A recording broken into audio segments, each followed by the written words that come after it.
नमस्कार, जय महाकाल। आप सभी का बहुत बहुत स्वागत है मेरे और आपके इस YouTube channel the revive astro में। कई बार देखा गया है ज़िंदगी में आप जितना डिज़र्व करते हैं, आप जितनी मेहनत करते हैं, वो चीज़ें आपको रिटर्न में मिल नहीं पाती।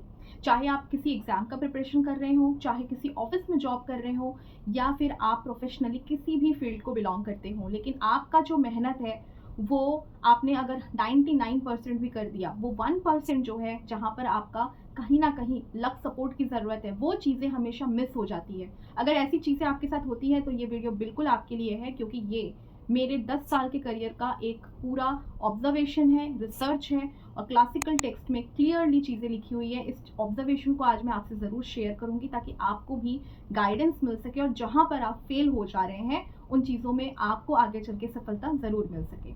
आगे बढ़ने के पहले मैं बता दूं, मैं हूं Sanchita Ghosh, astro vastu consultant, numerologist, tarot card reader and vastu coach. आप सभी के लिए हमेशा सोल्यूशन बेस्ड वीडियोस लेके आती हूँ ताकि आपको गाइडेंस प्रॉपर मिल सके। ये नीचे दिया हुआ नंबर आप ही के लिए है। आप मुझसे ऑनलाइन ऑफलाइन हर तरीके से जुड़ सकते हैं। दोनों ही मोड में बिल्कुल सेम तरीके से कंसल्टेशन दी जाती है। तो चलिए स्टार्ट करते हैं आज का ये वीडियो।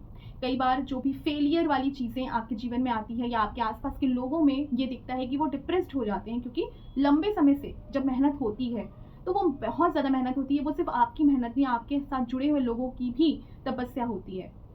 लेकिन इस तपस्या के बावजूद जब आपको फल नहीं मिल पाता है तो वो बहुत ज़्यादा डिसअपॉइंटिंग होता है, और उसी के बाद डिप्रेशन आता है। तो इसीलिए आपको ये जान लेना चाहिए कि ये क्यों हो रहा है। जब भी किसी का जन्म कार्तिक के महीने में होता है, यानी कार्तिक का महीना क्या है ये पहले मैं आपको समझा दूं, कि जब भी सूर्य जो है वो लिब्रा राशि में प्रवेश करती है तो कार्तिक का मंथ स्टार्ट होता है। तो कार्तिक का मंथ जो स्टार्ट होता है वो इंग्लिश कैलेंडर के हिसाब से 15 अक्टूबर से 15 नवंबर के बीच का माना गया है।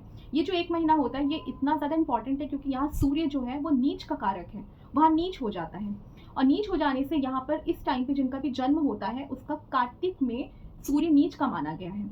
यानी उसके चार्ट में, कुंडली में अगर आप चेक करेंगे तो सूर्य जो है वो वीक होता है, नीच का है, और ऐसे में बहुत सारे अपॉर्चुनिटीज, प्रॉब्लम्स, नेम फेम बहुत ज़्यादा दूर रहती है लाइफ से। आप हमेशा स्ट्रगल करते रहेंगे, आपको नेम फेम की बहुत ज़्यादा आस रहेगी लेकिन मिलेगा नहीं। बस जो क्लाइंट्स आए हैं उन्होंने ऐसे ऐसे एमएनसी ग्रुप जो लोगों के ख्वाब रहते हैं जाने के, ऐसे जगह में सेकंड राउंड थर्ड राउंड तक क्लियर कर लेते हैं लेकिन पोजीशन होल्ड में चली जाती है।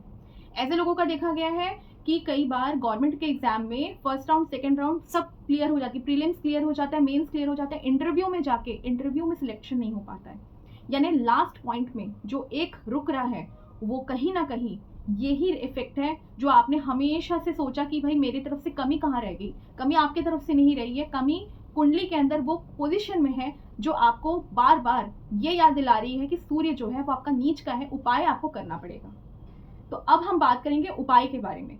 तो उपाय ये है इसका, सबसे पहले कि आपको जिस भी पॉइंट ऑफ टाइम पे ये पता चल गया कि सूर्य नीच का है, यानी इस महीने के इस तारीख के बीच में आपका जन्म हुआ है, यानी 15 अक्टूबर से 15 नवंबर के बीच में, तो आपको इमीडिएटली वहां पर कार्तिक शांति पूजा करवा लेनी है।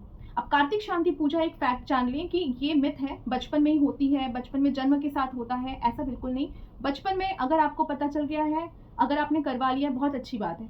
नहीं करवाया है तो जिस भी पॉइंट ऑफ टाइम पे आपको पता चला हो आप इमीडिएट करवाएं। जब आप कार्तिक शांति पूजा करवाएं तो ये चीज़ ज़रूर ध्यान दें कि आपको एक बहुत ही प्रशिक्षित, बहुत ही एक्सपर्ट पुरोहित से ही करवानी है। क्योंकि एक्सपर्ट पुरोहित इसलिए बार बार मैंने कहा क्योंकि ये पूजा बहुत स्पेसिफिक होती है, स्पेसिफिक मंत्रों का जाप होता है, स्पेसिफिक तरीके से पूजा की जाती है। और यहाँ पर आपको एक नॉलेजेबल पुरोहित नहीं होने से आप उस पूजा को उस तरीके से अगर नहीं करवा पाए तो उस पूजा का 1% भी आपको फल नहीं मिल पाएगा। क्योंकि यहाँ पर ये पूजा पूरे जीवन काल में सिर्फ एक बार की जाती है। ये पूजा बार बार नहीं होती, हर साल नहीं होती, सिर्फ एक बार होती है। तो एक बार होने वाली जो पूजा है आप समझ सकते हैं कि कितनी इंपॉर्टेंट है। ज़्यादा टेक्निकली साउंड पंडित जी से करवानी चाहिए जो उनको हमेशा से एक्सपीरियंस रहा हो। तो इसी वजह से हमारी टीम पिछले कई सालों से ये पूजा ऑर्गेनाइज करा रही है, क्योंकि हमारे क्लाइंट्स ने खुद कहा है कि हमारा एक्सपीरियंस बाहर में काफ़ी ख़राब रहा है। इस साल भी हमने ये पूजा बिल्कुल रखी है। बुकिंग्स बिल्कुल ओपन हो चुके हैं, नीचे फ्लैश में आपको दिख रहा होगा नंबर, इस नंबर पे आप कॉल करके, डीएम करके आप बिल्कुल अपना स्लॉट जो है वो बुक करवा सकते हैं। इसके अलावा भी कुछ चीज़ें और हैं जो आपको जानना बहुत ज़रूरी है। कार्तिक में जिनका भी जन्म होता है सबसे पहले तो इनके पिता के साथ इनका संबंध काफ़ी खराब होता है। कई बार देखा गया है या तो रिलेशनशिप अच्छा है तो पिता की हेल्थ खराब है, या तो पिता का बिजनेस या जॉब शुरू से ही एक फ्लो जो है वो उनका खराब हो चुका है, क्योंकि सूर्य नीच का होने की वजह से फादर के ऊपर डायरेक्टली इसका इम्पैक्ट आता है। या फिर यहाँ पर एक और चीज़ ऑब्जर्व करी गई है कि पिता का डिसीजन कुछ ना कुछ ऐसा बच्चों के लाइफ में आ जाता है जिसकी वजह से बच्चे सारी ज़िंदगी सफ़र करते हैं। तो पिता जो है वो बहुत बड़ा रोल प्ले करते हैं ऐसे बच्चों के लाइफ में। और बड़े होने के बाद या टीनेजर के बाद बहुत सारे बच्चे ऐसे आते हैं जिनके फादर के साथ बहुत ज़्यादा ख़राब रिलेशन है, उनका सूर्य नीच का कोई स्पेसिफिक पोजीशन में होने की वजह से स्पेसिफिकली ऐसा बन जाता है कि फादर और बच्चे एक दूसरे का मुंह देखना भी नहीं पसंद करते। तो इस तरीके कॉम्बिनेशंस जो है बहुत डेंजरस होते हैं। इसलिए यहाँ पर सबसे पहले तो रेमेडी कार्तिक शांति है, दूसरी रेमेडी है पिता का सम्मान ज़रूर करें। अगर फादर को आप उस तरीके से अटेंशन नहीं देंगे, उनको सम्मान नहीं देंगे, तो यहाँ सूर्य दिन के दिन और भी खराब होती चली जाएगी। तीसरी रेमेडी आपके लिए है कि सारी ज़िंदगी आपको सूर्य जी को, सूर्य देव को जल जरूर चढ़ाएं। सूर्य देव को जितना ज़्यादा आप अर्घ देंगे, जितना रोज़ प्रैक्टिकली डिसिप्लिन वे में देंगे, उतना ज़्यादा आपके लाइफ में सूर्य के इफेक्ट्स पॉजिटिव होते चले जाएंगे। और लास्ट बट नॉट लीस्ट, आपको सूर्य की तरह डिसिप्लिन रहना बहुत ज़रूरी है। सूर्य डिसिप्लिन का कारक है। आपको जैसे मैंने बताया कि इस समय सूर्य लिब्रा में जाती है, यानी ऐशो आराम, आलस का आना या लग्जरी के प्रति इतना ज़्यादा इंक्लाइंड हो जाना कि आपको पता ही ना रहे हार्ड वर्क भी करना है। तो वो चीज़ें जनरली ऐसे लोगों में आती है।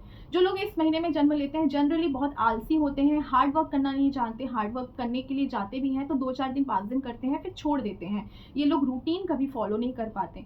तो ऐसी चीज़ें आपको बिल्कुल इन चीज़ों से दूर रहनी है। ऐसी चीज़ें होती हैं अगर आपके साथ, तो आपको अपना टाइम टेबल, अपना रूटीन बिल्कुल सेट कर लेना है। आपको अंदर में इतनी ज़्यादा अपने आप में एनर्जी रखनी है कि आपको हर पूरे दिन का जो टाइम टेबल है उसको फॉलो करना चाहिए।